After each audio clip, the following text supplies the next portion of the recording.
गुड़हल में अब फ्लावरिंग लेना बिल्कुल भी मुश्किल नहीं है और आप साल भर अच्छी फ्लावरिंग ले सकते हैं। पौधे की ग्रोथ रुकी हुई है तो पौधे की ग्रोथ फिर से शुरू होगी। सूखे बेजान पड़े हुए पौधे हैं, उनमें भी नई जान आ जाएगी। तो हम होममेड तरीके से पौधे के लिए माइक्रो न्यूट्रिएंट्स और ह्यूमिक एसिड बनाएंगे जो मिट्टी को बहुत ज़्यादा उपजाऊ बनाएगी।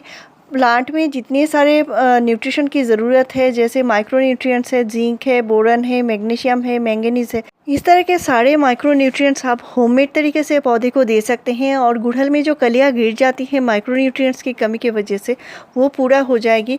साथ में ह्यूमिक एसिड जो होती है मिट्टी को बहुत ज़्यादा उपजाऊ बनाती है, रूट को ताकत देती है, रूट को न्यूट्रिशन लेने में मदद करती है।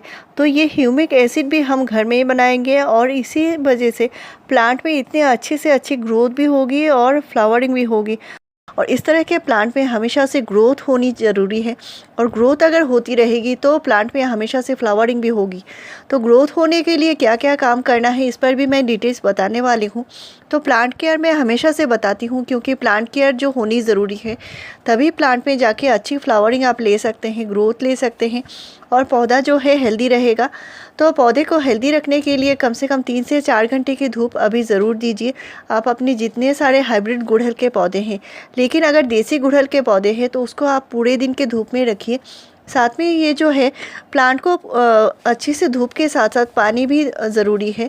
और पानी की जो है आप तेज़धार से पानी का स्प्रे कीजिए प्लांट के ऊपर, वो हर रोज़ आपको करनी होगी क्योंकि अभी गर्मी शुरू हो रहा है और गर्मी के टाइम क्या होता है, पानी नहीं देंगे तो मिट्टी सूख जाएगी और पौधे में जितने सारे जो नया ग्रोथ है वो रुक जाएगी, पौधे में कलियां बनना बिल्कुल बंद हो जाएगी और पौधा जो है गर्मी की वजह से स्ट्रेस में आ सकता है। तो इसके लिए सुबह सुबह पानी की तेज़धार से स्प्रे करनी है। और अगर मिट्टी शाम को सूख जाती है तो मिट्टी में भी फिर से पानी डालना है और शाम को भी प्लांट के ऊपर स्प्रे करनी है क्योंकि गर्मी जितने ज़्यादा बढ़ जाएगी तो पौधे में जो फ्लावरिंग है वो कम होने लगेगी। जो हाइब्रिड गुड़हल है वो बहुत ज़्यादा गर्मी में फ्लावरिंग कम कर देते हैं और नहीं तो जो कलियां आती हैं तो ये पीले होकर गिरने लगती है। तो आप अपने छोटे से गुड़हल में भी बढ़िया से बढ़िया फ्लावरिंग ले सकते हैं। इस पर मैंने कई सारे वीडियो शेयर किए हैं। तो छोटा सा गुड़हल का प्लांट अगर आपने लाया होगा और प्लांट लाने के बाद 1-2 बार फ्लावरिंग के बाद प्लांट में फ्लावरिंग बिल्कुल बंद हो जाती है, ग्रोथ भी रुक जाती है, तो इसके कई सारे कारण होते हैं।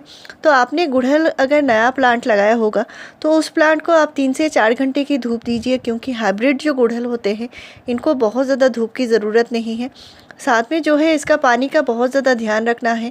मिट्टी गीली है तो पानी बिल्कुल नहीं देना है और प्लांट के ऊपर जो है अच्छी शवारिंग करनी है।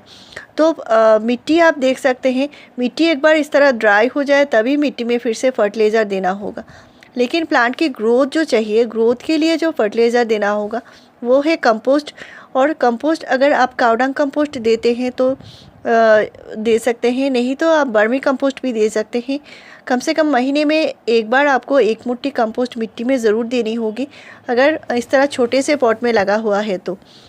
आपका प्लांट भी अगर इस तरह छोटा प्लांट है तो छोटे पॉट में लगाइए। ये मेरा 7 इंच का पॉट है और इसी में मैंने लगाया है, लेकिन प्लांट की ग्रोथ जब अच्छे से हो जाएगी तो इसको नया पॉट की ज़रूरत पड़ेगी, यानी इसके 2 इंच बड़े साइज़ के पॉट में फिर से लगा सकते हैं। और प्लांट की रिपोर्टिंग आप फिर से कर सकते हैं बरसात के टाइम में।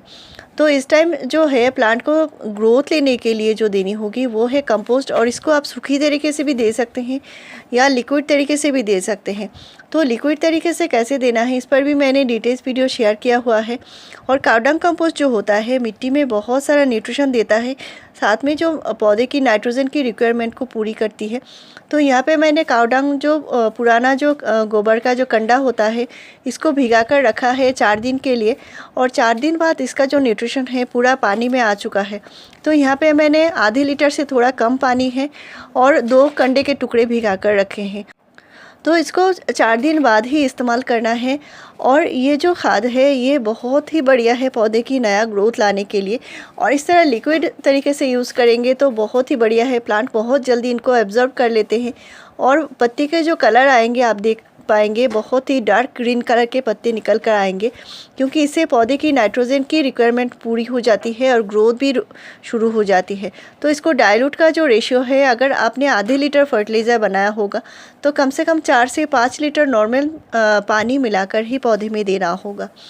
साथ में है सिर्फ गोबर खाद से प्लांट में अच्छी फ्लावरिंग आप नहीं ले सकते। इसके लिए आपको पोटेशियम खाद की ज़रूरत पड़ेगी, और पोटेशियम खाद जैसे बनाना पील का फर्टिलाइज़र, अनियन पील का फर्टिलाइज़र, इस तरह के होममेड खाद से भी आप बढ़िया से बढ़िया फ्लावरिंग ले सकते हैं। तो अभी मैं अपने प्लांट में जो दे रही हूँ, प्लांट में जो कलियाँ आती हैं वो गिर जाती हैं या प्लांट में जो है ग्रोथ रुकी हुई है, तो इसके लिए मैं जो दे रही हूँ ये है माइक्रो न्यूट्रिएंट्स, जो सीवीड ग्रेन्यूल्स आता है, इसका मैंने हाफ़ टी स्पून दिया है पौधे की मिट्टी में। साथ में जो दे रही हूँ ये है ह्यूमिक एसिड। और ह्यूमिक एसिड क्या करता है, पौधे में जो ग्रोथ रुक जाती है, पौधे की जो रूट है वो अच्छे से मिट्टी में चल नहीं पाते या मिट्टी से न्यूट्रिशन ले नहीं पाते, तो इसकी वजह से जो पौधे की जो ग्रोथ है वो रुक जाती है। तो इस प्लांट की जो ग्रोथ फिर से शुरू करने के लिए, प्लांट में बढ़िया से बढ़िया फ्लावरिंग हो, इसके लिए माइक्रो न्यूट्रिएंट्स और ह्यूमिक एसिड दोनों ही मैं डालती हूँ। कम से कम महीने में एक बार देना ज़रूरी है।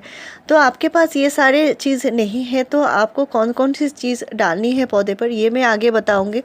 और अभी मैं जो दे रही हूँ ये है चाय पत्ती का पानी, और इसको अच्छे से डाइल्यूट करके डाल रही हूँ। तो चाय पत्ती जो होती है हमारे पौधे के लिए बहुत ज़्यादा ज़रूरी होती है। पौधे में फ्लावरिंग नहीं होती, प्लांट की ग्रोथ रुकी हुई है, तो चाय पत्ती को आप अलग अलग तरीके से इस्तेमाल कर सकते हैं और प्लांट में बढ़िया रिजल्ट पा सकते हैं। तो इस पर मैंने कई सारे वीडियो शेयर किए हैं। ऑर्गेनिक खाद के ऊपर मैंने 370 से ज़्यादा वीडियो शेयर किए हैं। इनसे आप प्लांट में भर भर के फ्लावरिंग ले सकते हैं, प्लांट को हेल्दी बनाए रख सकते हैं, और साल भर अच्छी से अच्छी फ्लावरिंग लेने के लिए इस तरह के होममेड खाद ज़रूर इस्तेमाल कीजिए। तो अभी मैं बताने वाली हूँ घर पर आप कैसे ह्यूमिक एसिड, माइक्रो न्यूट्रिएंट्स कैसे तैयार कर सकते हैं। तो घर में जब हम चावल पकाते हैं, चावल पकाने से पहले चावल को हम अच्छे से धो लेते हैं, और अच्छे से धोने के बाद इसको भिगा कर रखना है। तो जैसे मैंने एक कटोरी चावल को अच्छे से धोकर भिगा कर रखा है जिस पानी में, उसी पानी को मैंने निकाल लिया है। चावल नहीं है यहाँ पे, सिर्फ पानी ही है। तो चावल को भिगाने के बाद जो पानी है वो अच्छे से कम 7 से 8 घंटे भिगाने के बाद जो पानी होता है वो पानी थोड़ा सा फर्मेंट हो जाती है, और चावल में जितने सारे न्यूट्रिशन है उस पानी में आ जाती है। ये बहुत ही चमत्कारी पानी होती है। साथ में मैंने हाफ़ टी स्पून मेथी दिया है, और मेथी दाना जो होता है वो गुणों का ख़जाना होता है, और आप देख सकते हैं मेथी के दाने में कितने सारे न्यूट्रिशन पाए जाते हैं। तो बहुत ही बढ़िया होती है, इसमें इतने सारे न्यूट्रिशन होते हैं जो एक माइक्रो न्यूट्रिएंट्स का काम करती है। और इस मेथी दाने को मैंने सिर्फ हाफ़ टी स्पून लिया है, और मैंने जो पानी लिया है यहाँ पे मैंने 200 ml पानी लिया है। साथ में मैं जो ले रही हूँ ये है गार्लिक यानी लहसुन। और लहसुन जो होती है वो भी गुणों का ख़जाना होती है। गार्लिक में इतने सारे न्यूट्रिशन पाए जाते हैं जो रूट को भी फंगस से बचाती है, कीड़ों से बचाती है, मिट्टी को उपजाऊ बनाती है। और इसमें सल्फ़र के 33 कंपाउंड्स पाए जाते हैं जो पौधे की रूट को बहुत ज़्यादा ताकत देती है, न्यूट्रिशन लेने में मदद करती है। तो इससे पौधे की ग्रोथ बहुत जल्दी होने लगती है और फ्लावरिंग भी शुरू होती है। कलियाँ जो आती है वो गिरती नहीं। तो इसका मतलब प्लांट जितना हेल्दी बनेगा, प्लांट में उतना ही बढ़िया से बढ़िया ग्रोथ होगी। प्लांट में कीड़े मकोड़े नहीं लगेंगे, मिट्टी में फंगस नहीं लगेंगे। तो यहाँ पे ये जो सारी चीज़ें मिलाकर मैंने इनको ढककर रखा है, और मैंने 24 घंटे बाद इनको निकाल लिया है। तो ये जो पानी है बहुत ही चमत्कारी पानी है, और ये हमारे पौधे को बहुत सारा न्यूट्रिशन देगी। तो इसको इस्तेमाल हम कैसे करेंगे ये भी बताऊँगी। तो ये जो मेथी है, लहसुन है, और ये जो पानी है बहुत ही चमत्कारी है। तो इसको छान लेना ज़रूरी है, और इसको छान के हम जो निकालेंगे इसको बहुत ही अच्छे से डाइल्यूट भी करेंगे। तो जिस भी किसी पौधे में, जैसे आपका गुलाब का पौधा है, नया शूट नहीं निकाल रहा है, बहुत दिन हो चुके हैं, पौधे में बिल्कुल भी फ्लावरिंग नहीं है, तो उस पौधे में दे सकते हैं। और आपके गुड़हल के पौधे में बार बार कलियां आती हैं तो गिर जाती हैं, या तो प्लांट में ग्रोथ बिल्कुल रुकी हुई है, पौधे में कोई भी नया शूट नहीं आ रहा है, तो उस पौधे में ज़रूर दीजिए। ये एक बहुत ही बढ़िया माइक्रो न्यूट्रिएंट्स है, ये एक ह्यूमिक एसिड का भी काम करेगा। तो इनको मैंने छान कर निकाल लिया है। यहाँ पे 200 ml पानी है, और इसको जो डाइल्यूट करना है कम से कम 4 से 5 गुना नॉर्मल पानी मिलाकर ही देना होगा। तो इसको आप दिन में कभी भी दे सकते हैं, और आप अपने गुड़हल में, गुलाब में, मोगरा में, हर एक पौधे में दीजिए। बहुत ही बढ़िया है इसका रिज़ल्ट। तो आपका कोई भी पौधा सूखा बीमार पड़ा हुआ है, बहुत दिनों से ग्रोथ रुकी हुई है, तो उस पौधे में आप 15 डेज़ के गैप में दे सकते हैं। नहीं तो आप महीने में एक बार देंगे तो भी आपका पौधा हेल्दी रहेगा। और इस जो लहसुन की जो स्मेल होती है, इससे कीड़े मकोड़े फंगस भी चले जाएंगे। तो किसी भी पौधे में आप 100 से 200 ml तक दे सकते हैं। तो मेरे चैनल में फ्रेंड्स आपको ऐसे ही बढ़िया जानकारी मिलती रहेगी। मेरे चैनल को ज़रूर सब्सक्राइब कीजिए, लाइक शेयर और कमेंट कीजिए।